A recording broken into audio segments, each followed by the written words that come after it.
할렐루야. 오늘 이렇게 수요 예배 함께 온라인으로 참여해 주시는 모든 성도님들에게 하나님의 크신 은혜가 함께 하시기를 소망합니다. 오늘 이렇게 수요 예배는요, 우리가 느헤미야 말씀을 함께 보려고 합니다. 이 느헤미야 말씀은 여러분 잘 아시는 것처럼 성전을 재건하는 그러한 말씀이지요. 우리가 새롭게 시작하면서 우리의 올 한 해 목표를 회복으로 잡았습니다.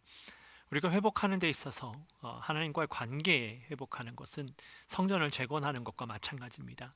그래서 우리가 함께 이 느헤미야 말씀을 보면서 하나님 앞에 어떻게 나아가야 되는지, 성전을 재건하면서 여러 가지 사건을 겪었었던 이 느헤미야 말씀을 통하여서 우리의 삶을 어떻게 다시 한번 다짐하고 하나님 앞에 나아가야 되는지를 다시 한번 결심하며 나아가는 시간이 되기를 소망합니다.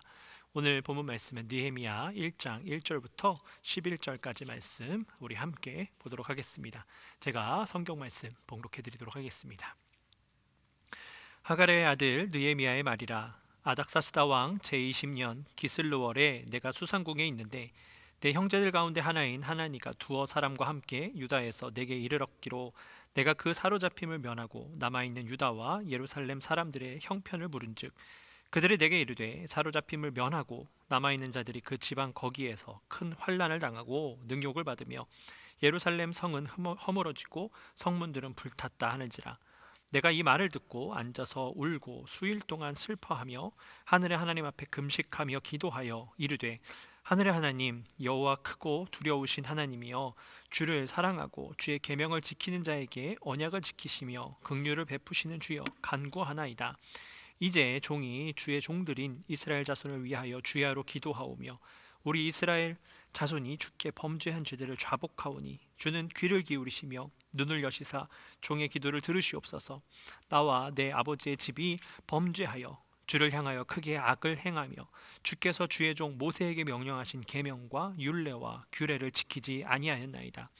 옛적에 주께서 주의 종 모세에게 명령하여 이르시되 만일 너희가 범죄하면 내가 너희를 여러 나라 가운데에 흩을 것이요 만일 내게로 돌아와 내 계명을 지켜 행하면 너희 쫓긴 자가 하늘 끝에 있을지라도 내가 거기서부터 그들을 모아 내 이름을 두려고 택한 곳에 돌아오게 하리라 하신 말씀을 이제 청하건대 기억하옵소서. 이들은 주께서 일찍이 큰 권능과 강한 손으로 구속하신 주의 종들이요 주의 백성이니이다. 주여 구하오니 귀를 기울이사 종의 기도와 주의 이름을 경외하기를 기뻐하는 종들의 기도를 들으시고 오늘 종이 형통하여 이 사람 앞에서 은혜를 입게 하옵소서 하였나니 그때에 내가 왕의 술 관원이 되었느니라. 아멘. 네, 여러분 우리가 함께 이 느헤미야 말씀을 나누는데요.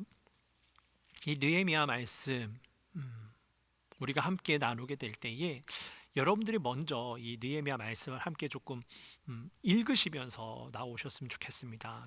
제가 함께 말씀을 나눌 때에만 그 본문만 나누는 것이 아니고요. 느헤미야가 사실 그렇게 길지는 않습니다. 그러니 이 느헤미야 말씀을 여러분 함께 계속해서 먼저 읽으시면서 이 예배의 자리에 참석을 하신다면, 여러분들이 시간이 허락되실 때 이 수요 예배 영상을 통해서 함께 하신다면 여러분들에게 더 큰 은혜가 있을 줄로 믿습니다. 사실 이 말씀을 제가 한 2년 전에 다운타운에서 함께 말씀을 전했던 느헤미야 말씀이기도 합니다.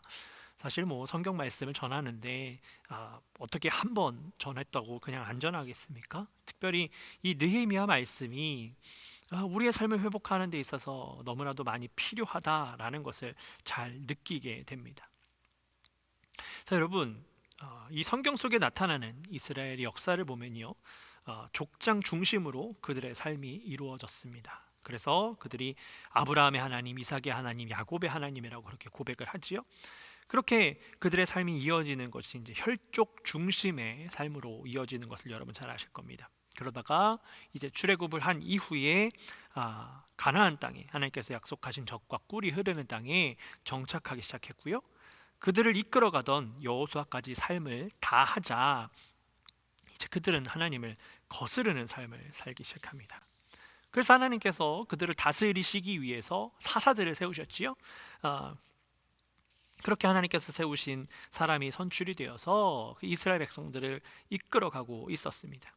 근데 이스라엘 백성들이 그때 당시를 살아가던 또 다른 나라의 문화와 그런 환경적인 영향을 받지 않았겠습니까? 뿐만 아니라 그들은 정치적인 성향까지도 영향을 받게 됐습니다. 그래서 이제는 왕을 세워달라고 그렇게 요청을 하지요. 그래서 새롭게 시작된 이스라엘 최초 왕이 우리가 잘 아는 것처럼 사울 왕이 그렇게 정치를 시작하는 겁니다. 그렇게 이스라엘은 사울 왕으로 시작이 되어서 여러분 우리가 잘 알고 있는 다윗도 이어지고 솔로몬으로도 이어지지요. 그리고 나서 그 이후에 이 이스라엘 땅이 어떻게 됐느냐면 북이스라엘과 남유다로 분열이 되게 됩니다. 그리고 이제 최후에 멸망을 하게 되는 순간이 오면 북이스라엘은 아수르에게 멸망이 되고요, 남유다는 바벨론의 손에 의하여서 멸망하게 됩니다. 이렇게 그들이 멸망을 하게 된 이유는요, 무엇이겠습니까? 다른 것이 아닙니다. 하나님의 말씀을 잘 따르지 않았기 때문입니다. 그래서 하나님께서는 그들을 멸망시킴으로 인하여서, 그들이 그런 환난을 당함으로 인하여서 하나님께로 다시금 돌아올 수 있는 기회를 허락하셨다라는 것을 우리가 깨달아야 됩니다. 여러분, C.S. 루이스라고 하는 굉장히 유명한 믿음을 가진 작가가 있습니다. 그가 이렇게 이야기했습니다. 고난은 하나님의 확성기다라고 이야기를 했습니다. 그러니까 우리가 고난을 당함으로 인해서 하나님께로 다시 돌아올 수 있는, 하나님 앞에 다시 나아갈 수 있는 길을 다시 보여주신다라는 겁니다. 그래서 그 고난 가운데 우리는 그리스도인이기 때문에 사람의 힘으로, 사람의 능력으로 할 수 없지 않습니까? 그래서 하나님을 다시 찾을 수밖에 없고, 그 가운데 우리가 행해야 될 것은 하나님의 말씀 따르는 것, 하나님의 뜻을 구하는 것, 그리고 하나님의 일하심을 구하는 것밖에 없기 때문에 그 고난은 하나님을 향한, 하나님께로 나오기 위한 하나님께서 우리를 부르시는 그러한 순간이다라고 고백할 수 있는 것입니다. 그렇게 고난이 시작된 이들, 특별히 이 느헤미야에 나오는 이들은 남유다가 바벨론에 의해서 멸망한 이후에 바벨론으로, 포로로 끌려가게 됩니다. 오늘 본문에 나오고 있는 이 느헤미야를 기록한 이 느헤미야도 포로로 끌려간 유대 백성의 자손 중에 한 사람입니다. 근데 이 느헤미야 당시에 이 정치적인 동향은요, 바벨론에서 이제 바벨론이 멸망하고 페르시아로 넘어가는 그러한 시점이었습니다. 그러니까 이 느헤미야는 이 페르시아 때의 사람이었습니다. 성경에는 바사 왕이라고도 많이 그렇게 나오고 있는데, 그 바사가 바로 페르시아입니다. 그리고 아닥사스다 왕은요, 에스더서, 우리가 잘 알고 있는 에스더서에 나오는 아하수에로의 아들입니다. 이 느헤미야가 그때 당시에 이제 아닥사스다 왕의 술을 맡은 관원이었습니다. 술 관원이라고 하면요, 특별히 왕의 옆에서 음식을 관할하는, 또 술을 관할하는 그런 관원이라고 하면 굉장히 높은 직책에 속했습니다. 왜냐하면 왕이 그것을, 음식을 먹었을 때 독이 있는지 없는지를 먼저 확인하는 사람이 그런 사람이었습니다. 그가 어떠한 술수를 품고 악한 마음을 품고 독을 품어서 왕을 죽일 수도 있는 그런 자리였기 때문에 그만큼 그 자리에 올라갔다라는 것은 왕의 큰 신뢰를 받았다라는 것을 의미합니다. 여러분, 느헤미야가 어떤 사람이라고 이야기했습니까? 바벨론 사람도 아니었고요, 페르시아 사람도 아니었습니다. 그는 포로로 왔던 유대 사람의 그 자녀였습니다. 그런 사람이 포로 출신으로서 높은 자리까지 올라갈 수 있었던 것이지요. 이 과정까지 올라가는 것은 하나님의 특별한 계획하심이라고 말할 수밖에 없습니다. 보잘것없는 포로의 자녀가 그 왕의 측근으로서 살아가면서 왕과 함께 대화할 수 있는 자리로 나아갔다라는 것은 하나님께서 그를 통하여서, 느헤미야를 통하여서 무언가 계획하심이 있었다라고 깨달을 수밖에 없었습니다. 여러분, 그는 준비된 자였습니다. 그냥 아무렇게 살아가다가 갑작스럽게 그게 쓰임을 받은 것이 아님을 기억해야 됩니다. 특별히 오늘 함께 읽었었던 이 느헤미야 1장 말씀을 통해서도 우리가 그 부분을 잘 알 수 있고요, 이 전체적인 말씀, 느헤미야서 전체적인 것을 읽어보면 잘 느낄 수가 있습니다. 그는요, 항상 조국을 기억하는 사람이었습니다.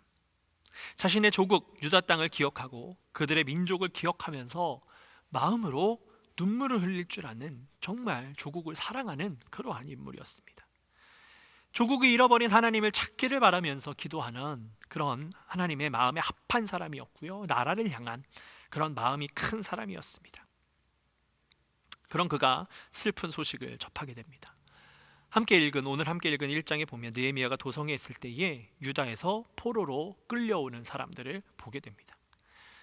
여러분, 이미 멸망한 곳입니다. 그래서 이 느헤미야도 포로로 잡혀갔었던 사람의 자손으로 살아오는데 여전히 그 땅에서 계속해서 포로가 끌려오게 되는 것이지요. 그런데 그들 중에 친척인 하난이라는 사람이 있었습니다. 그래서 이 느헤미야가 그에게 가서 아직 유다 땅에 남아있는 사람들이 어떤지를 물어봤습니다. 얼마나 고통스러웠겠습니까? 여전히 포로로 끌려오고 있는 그 고통 가운데 있는 이들이 얼마나 힘이 들었겠습니까? 그랬더니 그 하나님이 하는 얘기가 남아있는 사람들이 아주 고생이 심하고 예루살렘의 그 성벽도 다 무너졌다라고 그렇게 이야기합니다. 뿐만 아니라 성문들까지 다 불에 탔다고 이야기를 하고 있습니다. 그 이야기를 들은 이 느헤미야가 어떻게 했습니까? 그는 그 이야기를 듣고요, 주저앉아서 울며 금식하면서 기도했습니다. 그 기도의 내용이 오늘 본문에 나오고 있는 5절부터 11절까지의 말씀입니다. 근데 그 기도의 내용이, 주된 내용이 무엇이냐면 유다 땅의 부흥이었습니다.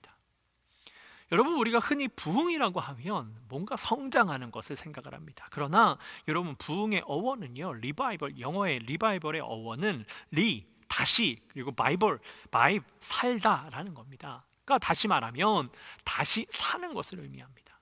그러니까 부흥은 뭔가 일어나서 뭔가 커지는 것, 성장하는 것을 의미하는 것이 아니라 다시 살아가는 것을 의미하는 겁니다.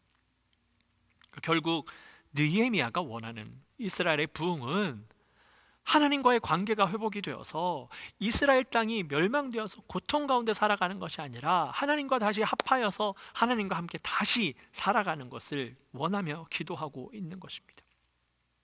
근데 그가 그렇게 이스라엘의 회복을 놓고 기도하면서 주된 내용을 살펴보니까 제일 먼저 하고 있는 것이 무엇이냐면 죄를 자복하는 일을 먼저 하고 있습니다.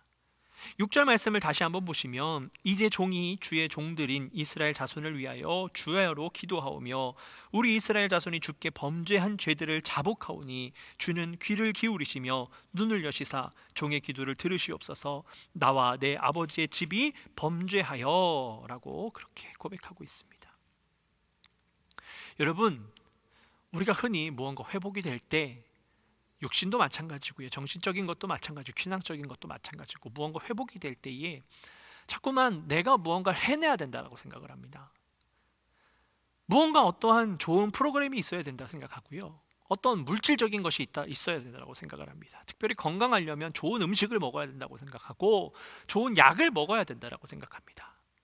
그런데 여러분, 신앙에 있어서, 회복에 있어서 제일 처음 해야 되는 것이 무엇이냐면 오늘 본문을 통해서 이야기한다면 바로 회개입니다. 하나님의 백성들은 모두 다 회개로부터 시작이 되었습니다. 여러분, 구약의 대표적인 회개의 사건이 있습니다. 그것이 무엇이냐면 바로 모세의 놋뱀 사건입니다. 하나님을 의심하고 하나님을 믿지 못했던 이스라엘 백성들에게 하나님께서 불뱀을 보내셨습니다. 그래서 그 수많은 사람들을 죽게 하셨지요. 고통당하게 하셨습니다. 그러다 모세의 기도를 들으셨습니다. 모세는 그들의 지도자로서 그들이 회복되기를 원했습니다.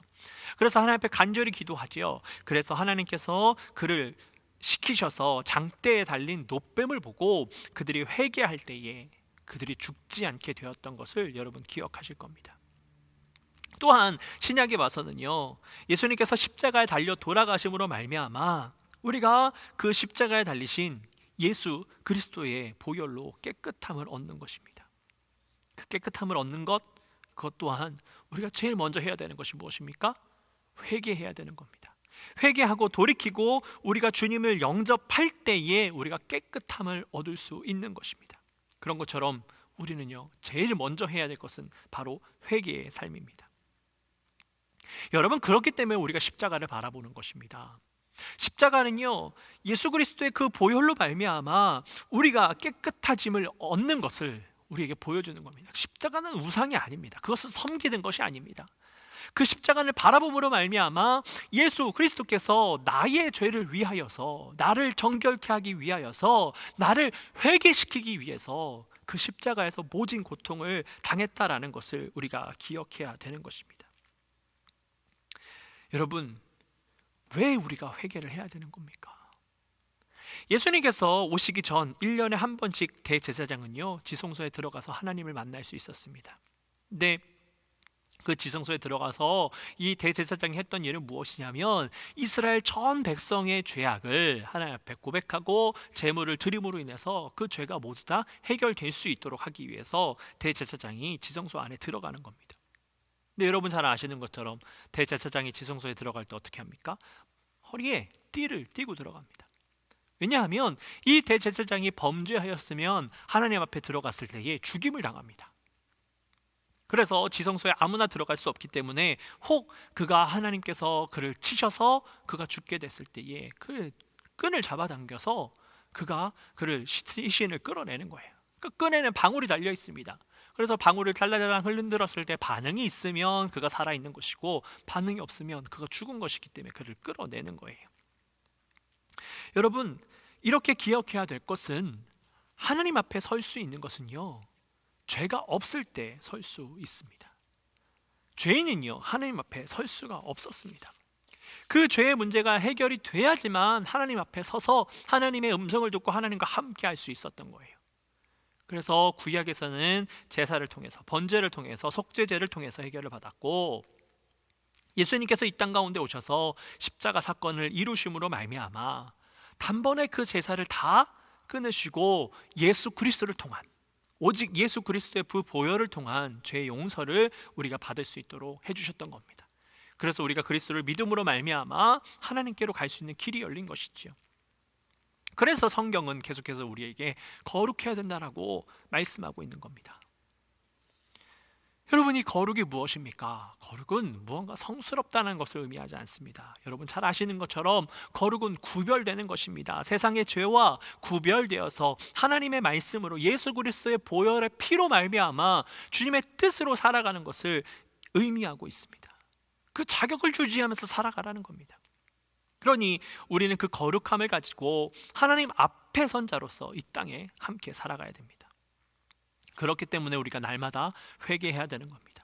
내가 지은 죄가 없다고 해서 나는 오늘 하루 지은 죄가 없으니까 회개할 필요 없다라고 하는 것이 아니라 이 시간으로 말미암아 다시 한번 하나님 앞에 무릎 꿇음으로 말미암아 우리의 연약함을 고백하고 내 죄뿐만 아니라 이 세상의 죄를 함께 고백하면서 그렇게 하나님 앞에 용서를 구하면서 하나님의 음성을 들을 수 있는 그 시간으로 살아가야 되는 것입니다.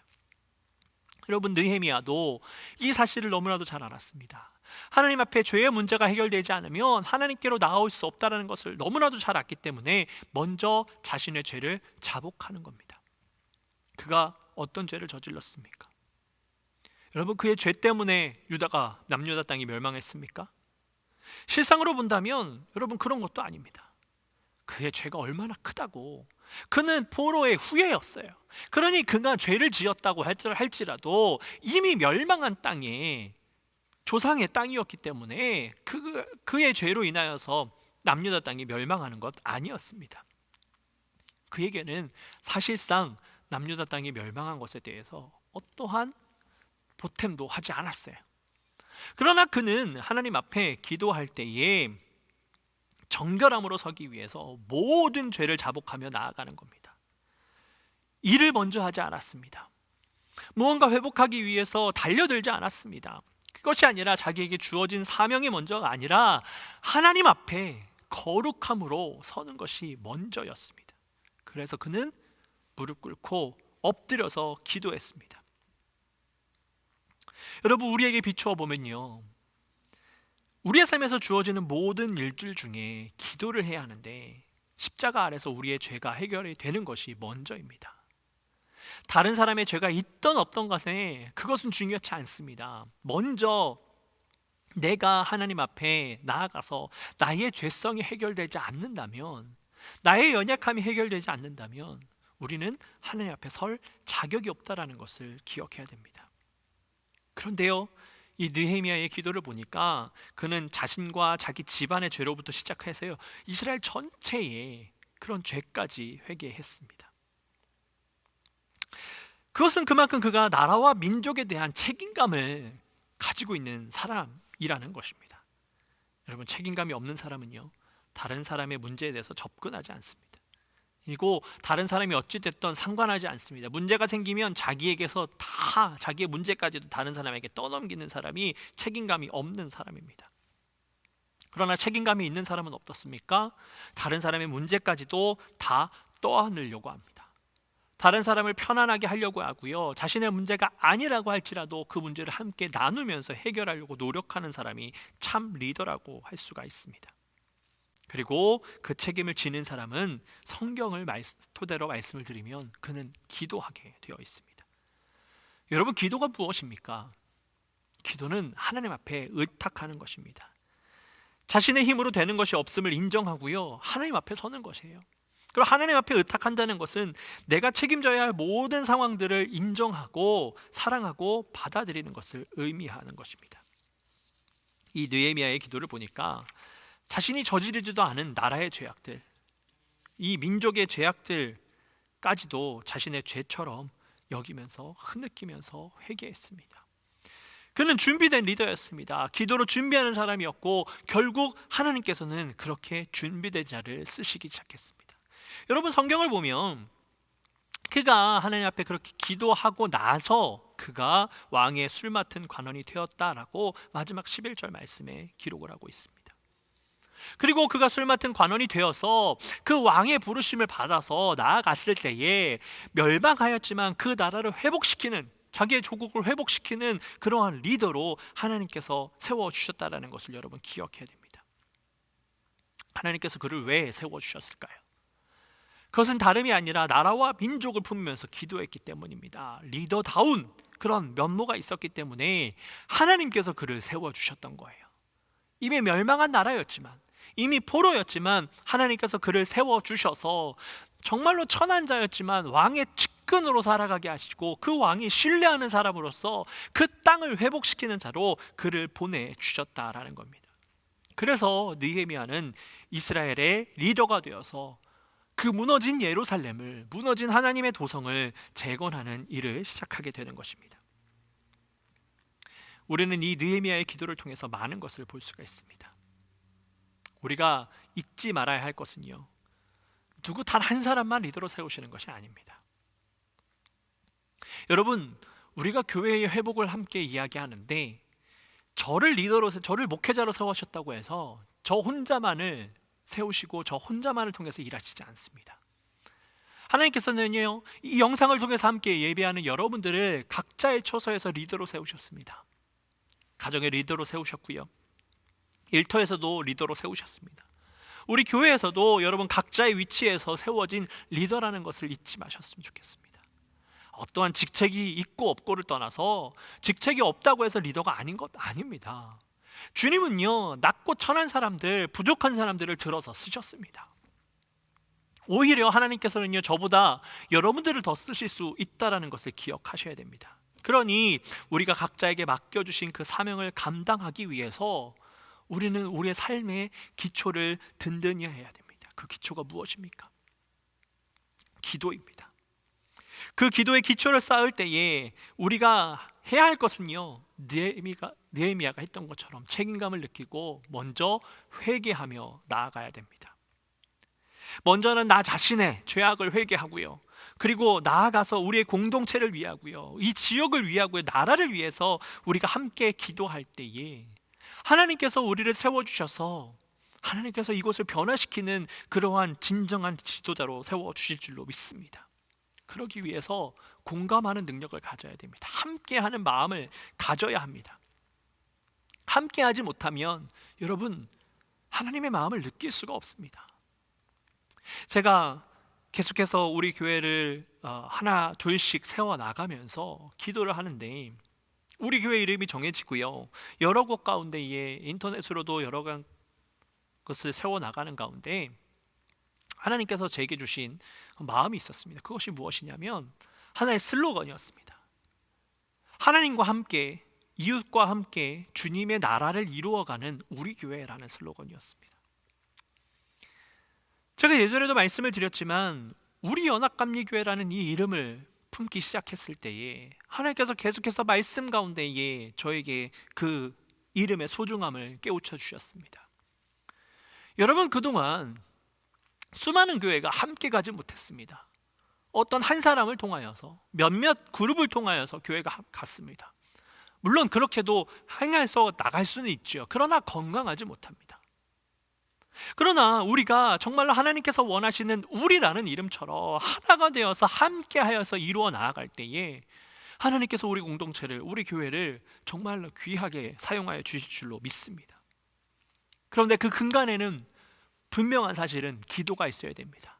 회개가 있어야 됩니다. 그것이 근간이 되지 아니하고 자꾸만 일만 만들어지고 사역만 만들어진다면 여러분 지쳐 쓰러질 수밖에 없어요. 또다시 문제가 생겨날 수밖에 없습니다. 그러나 우리가 낮아지고 자꾸만 회개하고 서로를 위해서 일하고 노력할 때에 하나님께서 느헤미야를 들어서 쓰신 것처럼 한 사람 두 사람 모두를 들어 쓰셔서 우리 모두가 함께 건강하게 만들어 주실 줄로 믿습니다. 그것은 함께 할 때에 가능합니다. 이렇게 말씀을 드리면 나는 인터넷으로 예배하는 거 몰라요, 컴퓨터도 잘 못해요 라고 생각하실 수 있어요. 말씀하실 수 있어요. 네, 어려우신 거 압니다. 그러나 여러분 시도하셔야 돼요. 지금 이 팬데믹 상황 제가 느끼기에, 제가 기도할 때에 어느 정도 시간이 지나면 해결이 돼서 다시금 모이기 쉬운 시간이 올 겁니다. 그러나 여전히 시간이 남아 있어요. 그러면 그 시간만큼 우리가 넘어져 있을 것이 아니라, 낙담하고 있을 것이 아니라, 아무것도 안 하는 것이 아니라 지금 이 시간 내가 할 수 있는 일을 해야 되지 않겠습니까? 노력해 봐야 되지 않겠습니까? 찾아가 봐야 되지 않겠습니까? 느헤미야도요, 그가 처음에 술 맡은 관원이 되기 전까지 그도 어느 정도 지위가 있는 인물이었겠지요. 그러나 그가 할 수 있는 일은 없었습니다. 그가 그때 했었던 일이 무엇입니까? 기도했습니다. 무릎 꿇었습니다. 회개했습니다. 그랬더니 하나님께서 그를 세워주셔서 그가 술 맡은 관원이 될 수 있도록, 왕의 측근이 될 수 있도록 인도해 주셨어요. 그 말인즉슨 우리가 할 수 있는 최선을 다해서 함께 기도하고 무릎 꿇고 회개할 때에, 여러분들이 할 수 있는 무언가를 행하기 시작할 때에 하나님께서 여러분들을 통해서 우리 교회를 바꾸시고 우리를 인도해 주실 것이라는 겁니다. 우리 교회를 다시 한번 리바이벌, 다시 살 수 있도록 인도해 주신다라는 겁니다. 그러니 우리는 그 자리로 나아가야 됩니다. 그러니 우리는 엎드려야 됩니다. 그러니 하나님의 말씀 가운데 서야 합니다.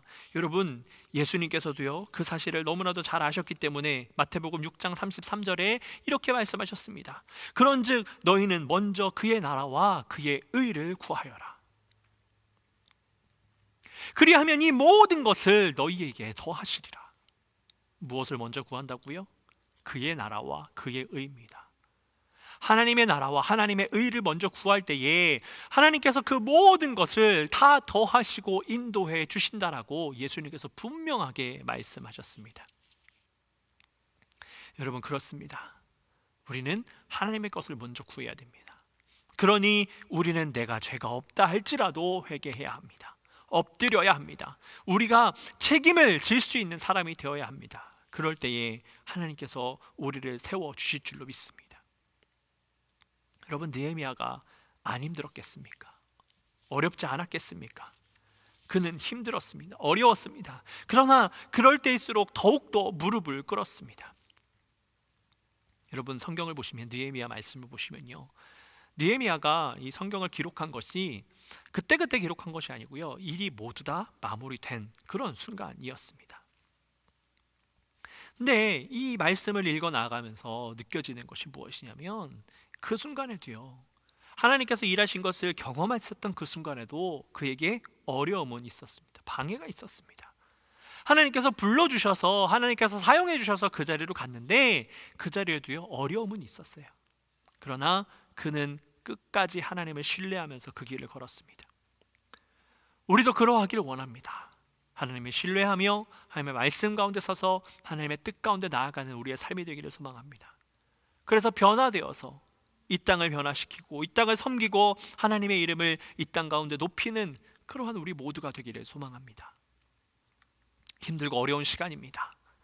예배하기에 너무나도 어려운 시간입니다. 그러나 여러분, 여건이 되실 때마다 예배의 자리로 나오시길 바랍니다. 그것은 꼭 성전을 의미하지 않습니다. 느헤미야도요, 그가 하나님을 만났을 때에, 예루살렘의 어려움을 들었을 때 그 즉시 무릎 꿇고 엎드려서 기도했습니다. 여러분의 가정이 교회입니다. 여러분들이 계신 곳이 성전입니다. 그러니 그 자리에서 예배하면서 하나님 앞에 나아가면서 하나님의 뜻을 이루시고 하나님의 그 음성을 들으시면서 하나님께서 여러분들을 회복시켜 주시는 그 은혜를 날마다 경험하시기를 소망합니다. 함께 기도하도록 하겠습니다. 사랑의 아버지 하나님, 감사합니다. 주님께서 우리를 붙잡아 주셔서 온라인이지만 함께 예배할 수 있도록 인도하시니 감사합니다. 그렇습니다. 우리가 처해 있는 곳이, 우리가 예배하는 곳이, 말씀을 듣고 찬양하고 기도하는 곳이 성전인 줄로 믿습니다. 우리의 가정이 성전이고 우리의 일터가 성전이고 우리가 가는 곳곳마다 성전이 되는 줄로 믿습니다. 주님, 함께 나눈 이 느헤미야 말씀을 기억하면서 우리가 어떠한 순간에도 주님의 마음을 품게 하여 주시고 우리가 엎드려서 함께 기도하며 함께 회복을 이룰 수 있도록 인도하여 주시옵소서. 그 일을 위해서 헌신하게 하시고 더욱더 회개하게 하시고 낮아지게 하여 주셔서 우리가 온전한 그리스도인으로서 하나님의 말씀을 이루며 하나님의 뜻을 이루며 살아가는 주의 백성이 될 수 있도록 주님, 우리에게 힘과 능력을 더하여 주시옵소서. 주님께서 우리의 삶 가운데 날마다 함께 하실 것을 믿사오며 사랑이 많으신 예수 그리스도의 이름으로 감사하며 기도드렸습니다. 아멘. 하늘에 계신 우리 아버지여, 이름이 거룩히 여김을 받으시오며 나라의 임하옵시며 뜻이 하늘에서 이룬 것 같이 땅에서도 이루어지이다. 오늘날 우리에게 일용할 양식을 주옵시고 우리가 우리에게 죄진 자를 사하여 준 것 같이 우리의 죄를 사하여 주옵시고 우리를 시험에 들게 하지 마옵시고 다만 악에서 구하옵소서. 대개 나라와 권세와 영광이 아버지께 영원히 있사옵나이다. 아멘.